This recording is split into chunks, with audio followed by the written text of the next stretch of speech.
وَإِن تُطِعْ أَكْثَرَ مَنْ فِي الْأَرْضِ، اگر تم زیادہ کی پیروی کرو گے زمین میں، يُضِلُّوكَ عَنْ سَبِيلِ اللَّهِ، تو وہ تمہیں اللہ کے راستے سے گمراہ کر دیں گے۔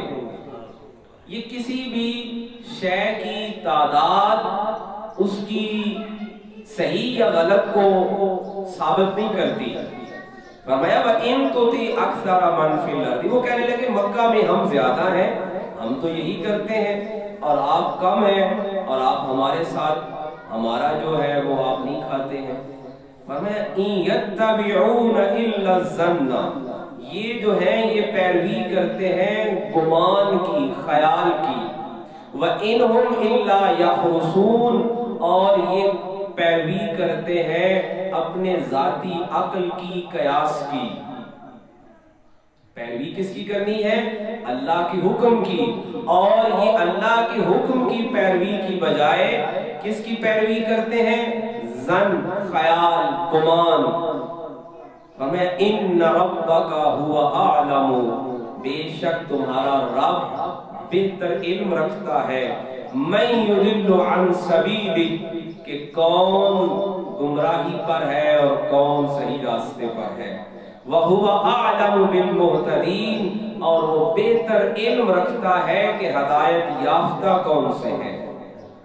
اب جو نئے مسلمان تھے، کم تعداد میں تھے، انہیں یہ کہہ کے گمراہ کرنے کی کوشش کی گئی کہ آپ تعداد میں کم ہیں۔ حاضرین مکرم، آج اگرچہ ہم دیکھتے ہیں کہ مسلمانوں کی تعداد، اہل ایمان کی تعداد دنیا میں کروڑوں یا ارب سے بھی زیادہ ہے، مگر اس کے باوجود جو کفار ہیں، جو غیر مسلم ہیں، ان کی تعداد بہرحال زیادہ ہے۔ تو تعداد کہیں بھی زیادہ ہونا یہ کسی کے صحیح ہونے کو ثابت نہیں کرتا۔ فرمایا وَإِن تُطِعْ أَكْثَرَ مَنْ فِي الْأَرْضِ، اگر تم اس بات کو دیکھ کر پیروی کرو کہ زمین میں زیادہ کون سے ہیں، يُضِلُّوكَ عَنْ سَبِيلِ اللَّهِ، پھر تم اللہ کے راستے سے گمراہ ہو جاؤ۔ حاضرین مکرم، تعداد کبھی بھی کسی کے صحیح ہونے کو ثابت نہیں کرتی، بلکہ وہ بدر کا میدان ہو یا کربلا ہو یا دنیا کا کوئی ایسا موقع ہو، جو اہل حق ہے، جو اہل ایمان ہے، جو اہل اللہ ہے، وہ تعداد میں کم رہے ہیں۔ ہاں، کیا چیز ان کو ثابت کرتی ہے؟ کہ وہ جو اللہ کے حکم کی پیروی کرنے والے ہیں۔ انہوں نے کہا کہ آپ کیسے ایک نئی بات پیش کر رہے ہیں، ہم زیادہ تعداد میں ہیں اور ہم جو ہے ذبیحہ دیکھیں۔ اب یہ کیسا ایک اہل ایمان کو بہکانے کا ایک راستہ تھا، ایک طریقہ تھا کہ بظاہر ایک چھوٹے سے عمل سے کہا گیا کہ آپ یہ کیا کر رہے ہیں، آپ ہمارے ساتھ ہی کیوں نہیں کھا لیتے جو ہمارا بنا ہوا ہے۔ فرمایا ان یتبعون الا الظن، کہ یہ پیروی کرتے ہیں گمان کی۔ اہل ایمان کا طریقہ کیا ہے کہ اہل ایمان اپنے ہر عمل میں، ہر فعل میں، ہر کام میں وحی الہی کی پیروی کرتے ہیں، اور وحی الہی رب کا کلام اور آقا کریم نبی عظیم صلی اللہ علیہ وآلہ وسلم کی احادیث مبارکہ اور آپ کی سنت مبارکہ، وہ اہل ایمان کے لیے مشعل راہ ہے، وہ اہل ایمان کا طریقہ ہے۔ خیال، گمان، انسانی جو گمان ہے نا، خیال ہے، یہ کبھی بھی پرفیکٹ نہیں ہو سکتا ہے۔ انسان ایک لمحے کے لیے کچھ سوچتا ہے اور اگلے لمحے کے لیے کچھ سوچتا ہے۔ فرمایا کہ یہ کیا کر رہے ہیں، ان یتبعون الا الظن، یہ محض خیال کی پیروی کر رہے ہیں، ان کے عقل میں جو کچھ آتا ہے۔ اور انسانی عقل جو ہے، انسانی عقل اپنے جس عروج پر اور جس منزل پر بھی پہنچ جائے، جس بلندی پر بھی پہنچ جائے، اس کا مقابلہ وحی الہی سے نہیں کیا جا سکتا۔ آج بھی ہمارے معاشرے میں کیا ہو رہا ہے کہ ہر لمحے، ہر وقت اور ہر پلیٹ فارم پر ہمیں سامنا ہے کہ ہمارے جتنے شاعر اسلامی ہیں نماز، روزہ، حج، زکات، ارکان اسلام جتنے ہیں، جتنے ہمارے عقائد ہیں، عقیدہ آخرت ہے، عقیدہ رسالت ہے، عقیدہ توحید ہے، ہمیں ہر جگہ پہ سامنا ہے کیسے اعتراض کا، کیسی سوچ کا کہ یہ جی عقل سے ثابت ہونا چاہیے۔ یاد رکھیے ضروری نہیں ہے کہ انسان کی عقل حکم الہی کو ثابت کر سکے، اور انسان کے لیے یہ لازم بھی نہیں ہے کہ جو چیز تمہاری عقل میں آئے تو اس حکم پر پیروی کرو، بلکہ انسان کے لیے لازم یہ ہے کہ جو اللہ کا حکم ہے اس کی پیروی کرنی ہے۔ اور انسانی عقل اپنی جتنی منزلیں طے کرتی چلی جائے گی اور اس کے بعد اسے جا کے پتا چلے گا کہ جو اللہ کا حکم ہے وہ یقیناً عقل سے کہیں زیادہ بہتر انسان کے فائدے میں ہے۔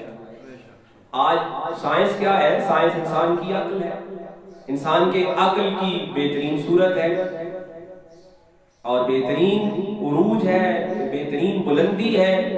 اور آج سائنس ایسے تمام اعمال اور تمام افعال کو ثابت کرتی جا رہی ہے، مثال کے طور پہ وضو ہے، نماز ہے، تلاوت قرآن ہے، تسبیح ہے، ذکر ہے، روزہ ہے، ان سارے اعمال کو بھی، اسی طرح جو عقائد ہیں ان سب کو بھی ابھی وقت درکار ہے۔ انسان کی عقل جو ہے وہ ابھی پیچھے چل رہی ہے، اور وحی الہی اور علم نبوت، آقا کریم صلی اللہ علیہ وآلہ وسلم سے لوگوں نے کہا نا کہ ان کی بات کیسے مان لی جائے، یہ ہماری طرح کھاتے پیتے ہیں، ہماری طرح ان کی رہائش ہے، ہماری طرح رہن سہن ہے۔ فرمایا قل انما انا بشر مثلکم، آپ فرما دیجئے ٹھیک ہے تم جس طرح دیکھ رہے ہو، جس طرح تمہیں نظر آ رہا ہے کہ یہ تمہاری طرح بشر ہے، یوحا الیہ، مگر ان کی طرف وحی آتی ہے۔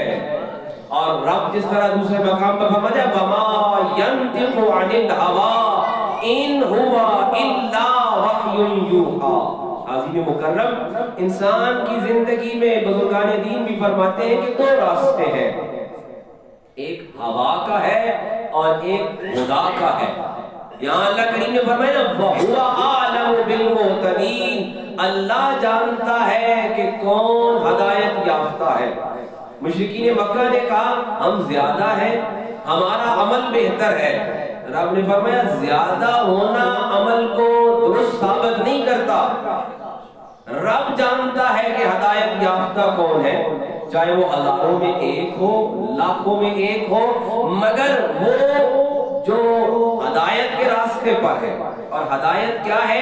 فرمایا وَمَا يَنْطِقُ عَنِ الْهَوَىٰ، یہ ہوا جو ہے نا یہ خدا کے مقابلے پر ہے، اس کا لفظی مطلب ہوتا ہے خواہش نفس۔ اور انسان یہاں پہ جس طرح اس آیت میں اللہ کریم نے فرمایا ان یتبعون الا الظن، کہ یہ خیال کی پیروی کر رہے ہیں۔ جتنے کفار ہیں، جتنے مشرکین ہیں، وہ اپنی خواہش نفس اور اپنے خیال اور اپنے وہم کی پیروی کر رہے ہیں۔ ان کے ذہن میں خیال آیا انہوں نے بت پرستی شروع کر دی، ان کے ذہن میں خیال آیا انہوں نے کسی مخلوق کی بت پرستی شروع کر دی۔ فرمایا یہ پیروی کر رہے ہیں اپنے عقل کی، اپنے خیال کی، اپنے گمان کی اور ہوا کی، یعنی نفس کی خواہش کی۔ اور اس کے مقابلے پر کیا ہے؟ وَمَا يَنْطِقُ عَنِ الْهَوَىٰ إِنْ هُوَ إِلَّا وَحْيٌ يُوحَىٰ، اس کے مقابلے پر وحی الہی ہے۔ اب مقابلہ کیا ہے اور تقابل کیا ہے کہ ہمیشہ انسان کی زندگی میں ہر عمل کے لیے دو راستے ہوتے ہیں، ایک انسان کی خواہش، انسان کی نفس کی خواہش، اور ایک رب کا حکم۔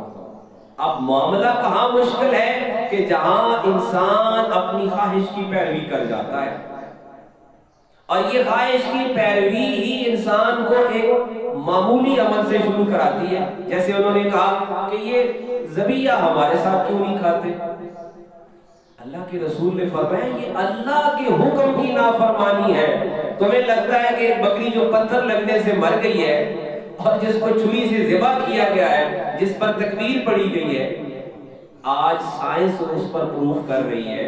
انسانی عقل، میں نے کہا کہ جیسے جیسے منزلیں طے کر رہی ہے، پتہ چل رہا ہے کہ ذبیحہ کے دوران تکبیر پڑھنے کے ساتھ جو اس کی ذبح کرتے ہوئے جہاں پہ اس کی رگ کاٹی جاتی ہے اور جو خون بہا جاتا ہے، ایک مردار اور ایک حلال میں وہ فرق ہے.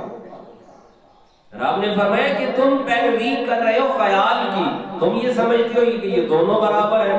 یہ دونوں برابر نہیں ہیں، اس لیے کہ ایک خواہش نفس کی پیروی ہے اور ایک اللہ کے حکم کی پیروی ہے.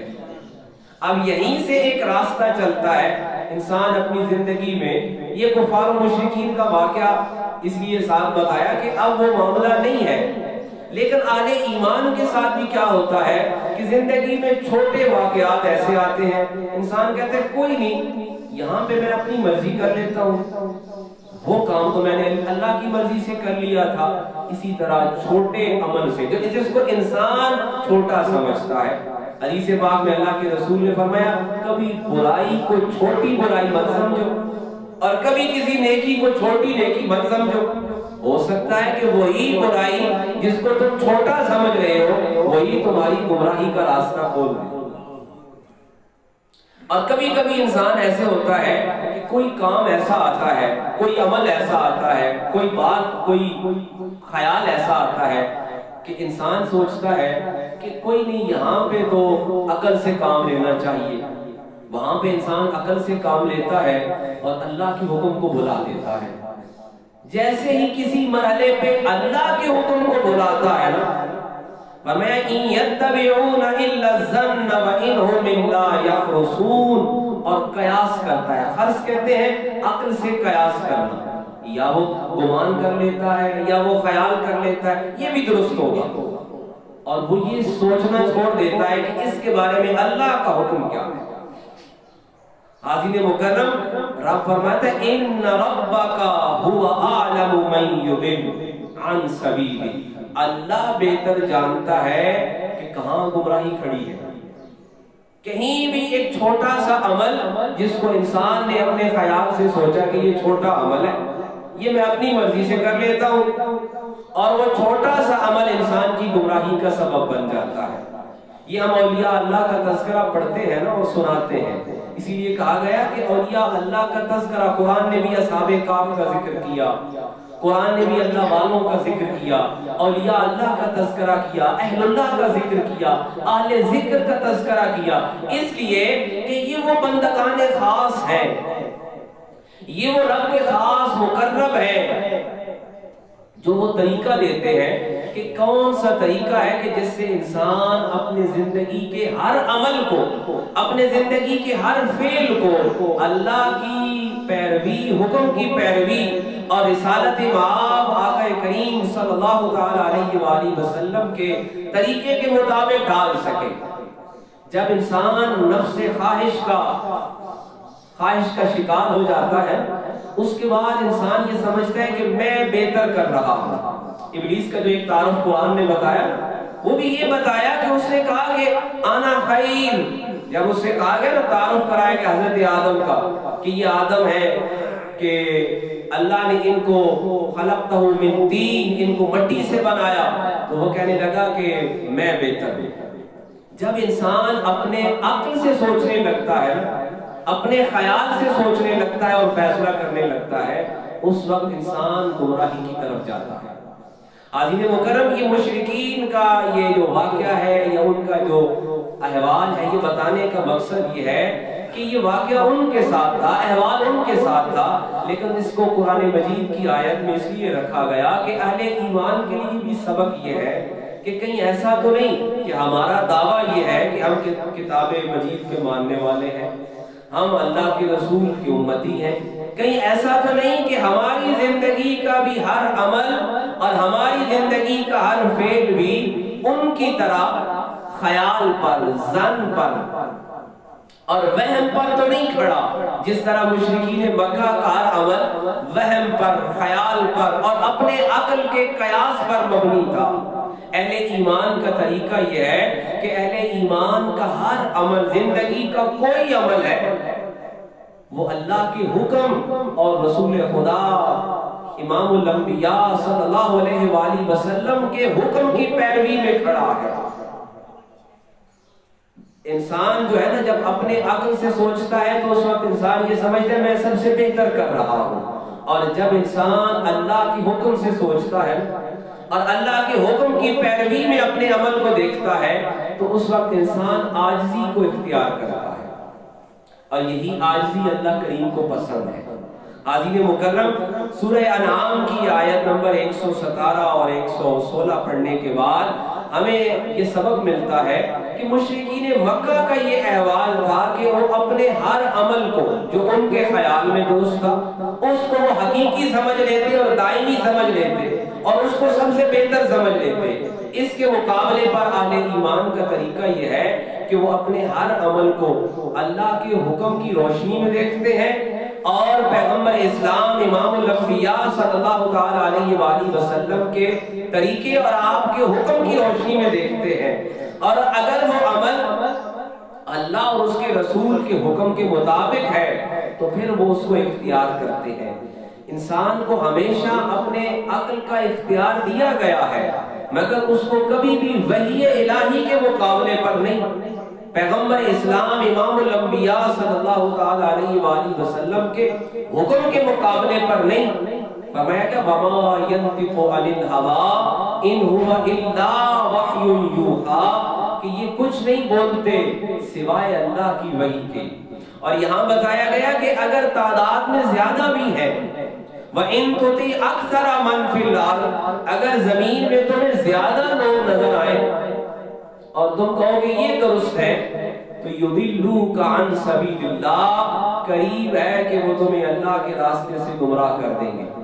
کبھی بھی تعداد کسی کے صحیح ہونے کے ثابت نہیں کرتی ہے، بلکہ صحیح ہونا اسی سے ثابت ہوگا، درست ہونا اسی سے ثابت ہوگا کہ کون اللہ کے حکم کی پیروی میں ہے اور کون اللہ کے رسول کے حکم کی پیروی میں ہے، چاہے اس کی تعداد کم ہے یا زیادہ، یہ عام نہیں ہے۔ فرمایا ان ربک هو اعلم من یضل وهو اعلم بالمهتدین، یہ اللہ کے پاس علم ہے کہ کون ہدایت یافتہ ہے اور کون گمراہی کا شکار ہے۔ حاضرین مکرم، سورہ انعام کی آیات ہمیں یہ دعوت فکر دے رہی ہے کہ اپنی زندگی کے ہر عمل کے لیے ہم نے یہ دیکھنا ہے کہ اللہ کا حکم کیا ہے، آقا کریم امام الانبیاء صلی اللہ تعالی علیہ وآلہ وسلم کا حکم کیا ہے، اور جب تک ہمارا ہر عمل اللہ کے حکم اور آقا کریم صلی اللہ تعالی علیہ وآلہ وسلم کے حکم کے مطابق نہ ہو جائے اس وقت تک وہ عمل درست نہیں ہو سکتا۔ رب العالمین ہمیں اعمال کی درستگی عطا فرمائے۔